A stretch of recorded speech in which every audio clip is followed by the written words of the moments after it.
A denúncia da PGR contra o ex-presidente Jair Bolsonaro por tentativa de golpe está prestes a sair e a expectativa para vê-lo atrás das grades só cresce. Família bolsonarista condenada. Pai, filho e genro viajaram de motorhome até Brasília para apoiar os atos golpistas. E agora vão responder por isso. Saiba todos os detalhes da condenação. Veja também vexame na justiça. Desembargador bolsonarista reverte pena de Jorge Guaranho. O assassino do tesoureiro petista vai para a prisão domiciliar. Fique até o final para se informar das notícias mais importantes do dia aqui na Mídia Ninja. Antes de mergulharmos nas notícias de hoje, inscreva-se no canal e ative o sininho para não perder nenhum detalhe. A denúncia contra Bolsonaro por tentativa de golpe já está sendo preparada pela PGR e deve sair ainda nesta semana. Nos corredores de Brasília, a expectativa só aumenta. O caso está nas mãos do Procurador-Geral da República, Paulo Gonet, e o documento já está praticamente fechado. A Polícia Federal é clara. Bolsonaro não só participou, mas liderou uma organização criminosa para dar um golpe de Estado. O documento, contendo todos os 40 indiciados, incluindo o ex-presidente, servirá como base para a denúncia que a PGR vai oferecer ao Supremo. Se condenado com pena máxima pelos crimes apontados pela PF, Bolsonaro poderá ficar até 28 anos atrás das grades. Caso a denúncia seja aceita pelo Supremo Tribunal Federal, os denunciados se tornarão réus e deverão responder pelas ações na corte. Enquanto isso, os aliados bolsonaristas seguem desesperados, tentando mudar a narrativa da história de que o ataque às sedes dos três poderes no 8 de janeiro foi um ato de revolta sem coordenação. Mas para a PF, a cúpula do governo Bolsonaro incentivou os atos de vandalismo e financiou as ações.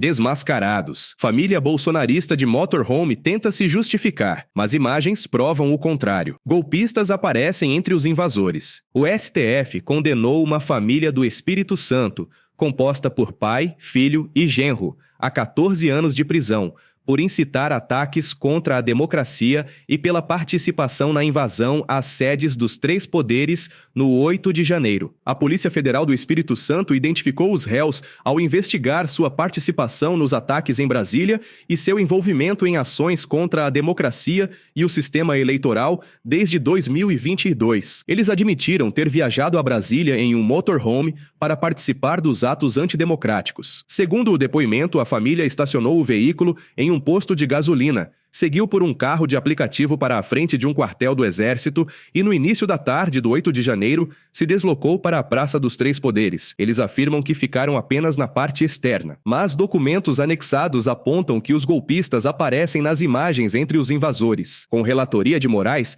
a pena soma 12 anos e 6 meses de reclusão e 1 ano e 6 meses de detenção.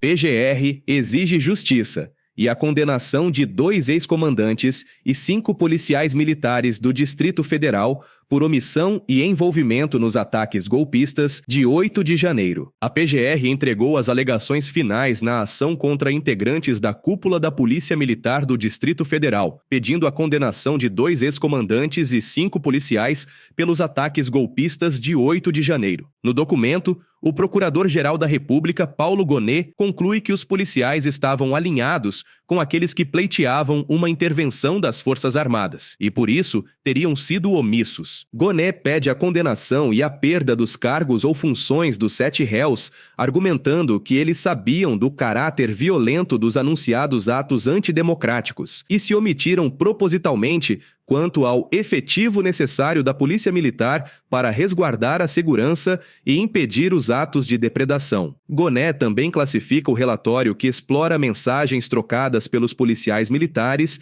no fim de 2022 como compartilhamento de propaganda com conteúdo antidemocrático e sugere que eles queriam um golpe de Estado. Já os advogados dos PMs alegam que Gonet desconsiderou depoimentos e provas apresentados durante a fase de instrução. A PGR defende que os 7 PMs sejam condenados por tentativa de abolição violenta do Estado Democrático de Direito, golpe de Estado, dano qualificado, deterioração do patrimônio tombado, além de violação de deveres da Polícia Militar. Desembargador bolsonarista decide reverter a pena de Jorge Guaranho, assassino de Marcelo Arruda, e o manda para prisão domiciliar. Viúva do petista considera a decisão inacreditável. O desembargador Gamaliel Semiscaf do Tribunal de Justiça do Paraná decidiu que o ex-policial bolsonarista Jorge Guaranho, condenado na última quinta-feira pela morte do tesoureiro petista Marcelo Arruda, vai para a prisão domiciliar com monitoramento eletrônico. Anteriormente, ele havia sido condenado à prisão em regime inicial fechado por 20 anos. Para Scaff, também seguidor de Bolsonaro, Guaranho está debilitado e acredita que sua prisão domiciliar não colocará em risco a sociedade ou o cumprimento da lei penal. O criminoso invadiu a festa de 50 anos de Marcelo Arruda e atirou a sangue frio contra ele enquanto gritava "Bolsonaro mito" e "Aqui é Bolsonaro". Nas redes sociais, a deputada federal do Paraná e presidenta nacional do PT, Gleisi Hoffmann, criticou a decisão do desembargador e relembrou seu passado, onde já atacou o STF para defender o foragido Oswaldo Eustáquio. Pessoal, o desembargador Gamaliel Scaff, que tirou da cadeia o assassino do Marcelo Arruda para deixá-lo cumprir pena em casa, não tem isenção para decidir sobre um crime com motivação política. Uma reportagem do Diário do Centro do Mundo mostra que ele é seguidor das redes de Bolsonaro, Michele, Zambelli e outros da extrema-direita. E já atacou o STF para defender o bolsonarista foragido Oswaldo Eustáquio. O júri popular condenou o assassino Jorge Guaranho a 20 anos de cadeia, pelo crime torpe com movimentação política contra a vida do companheiro Marcelo. Livrá-lo da pena 24 horas depois, como fez o desembargador Scaff, não tem nada a ver com questões humanitárias. É um tapa na cara da justiça. Um ato foi realizado no último domingo, na Praça da Paz, em Foz do Iguaçu, pedindo por justiça. A viúva do petista, Pamela Silva, disse ao ICL Notícias que ficou incrédula e não acreditou que seria possível a justiça ter um comportamento desses. Ela relatou que há um complexo médico-penitenciário no Paraná e depois da sentença, o assassino já foi encaminhado para lá, onde eles têm enfermeiros, psicólogos, fisioterapeutas, médicos. E se não tiver a especialidade ali, a direção do complexo encaminha para a clínica especializada e o preso depois retorna para a unidade prisional. Para Pamela, isso é inacreditável, lamentável e triste conseguir uma decisão judicial pela qual lutou tanto e 24 horas depois ver tudo se reverter. Absurdo! Célia Chacriabá, primeira deputada indígena de Minas, é barrada de participar da discussão sobre o marco temporal enquanto a bolsonarista ganha a vaga. A primeira deputada federal indígena eleita por Minas Gerais, Célia Chacriabá, denunciou que foi impedida de sentar à mesa no STF após indicação de deputada bolsonarista para a comissão. O presidente da Câmara, Hugo Mota, indicou a deputada bolsonarista Silvia Wayamp para uma vaga titular na Comissão de Conciliação que debate o marco temporal no STF. O STF discute uma proposta de texto para alterar a Lei do Marco Temporal, que trata da demarcação de terras indígenas no Brasil, apresentada por Gilmar Mendes, incluindo um artigo que permite a exploração de mineração em terras indígenas. Contra a tese, Célia não pôde participar mesmo estando presente em 80% das sessões. Já Silvia Wayamp nunca participou de uma sessão, o que gerou questionamentos sobre os critérios de Hugo Mota, que vem acenando escancaradamente ao bolsonarismo. Primeiro dizer que para mim é um desrespeito, inclusive da proposta que foi apresentada, não considerando mais de 100 horas aqui dedicadas, que assim como na época da ditadura militar, companheiro Douglas Kerenak, que foi lá no seu reformatório, onde usou a mão de obra indígena para nós mesmos tentar violentar um ao outro. Então, dessa forma, eu acredito que é muito colonial. Eu digo que é violento e colonial porque a senhora é a única pessoa que vota publicamente em favor do marco temporal. Essa é uma estratégia porque poderia colocar qualquer um, mas o Congresso Nacional não. Quis usar a senhora, uma figura simbólica de ser uma mulher indígena, para contrapor um voto de violência. Essa é a mesma imagem da ditadura militar, que foram violentados mais de 8.250 indígenas.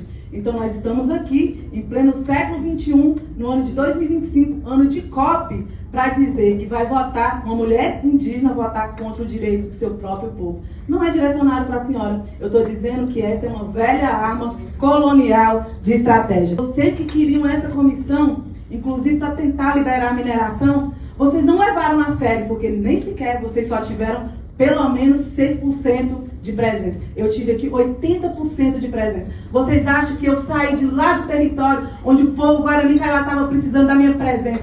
Mas eu vim aqui, eu fiz escolhas para estar aqui em todas as segundas-feiras. E toda essa discussão que levou aqui mais de 1000 páginas junto com a bancada do COCAR, fazendo análise jurídica em pleno domingo, inclusive por ser uma mulher indígena que percorre todo esse Brasil, aqui não é um roteiro de novela uga-uga que se pensa em fazer uma leitura de roteiro. Então, em deferência ao respeito de quem ajudou a construir, independente de lado, eu penso que uma proposta civilizada é uma proposta onde mínimo se respeita. Eu não preciso sentar na mesa, assim como também, em várias vezes que eu estive do lado de fora no STF, nós ficamos aqui, foi 30 dias junto com as mulheres indígenas acompanhando o julgamento dessa decisão dessa Suprema Corte. De maneira muito respeitosa, mas de maneira muito indignada, vocês vão entender a maneira que eu estou indignada, porque o que vocês fariam se seu território estava sendo arrancado.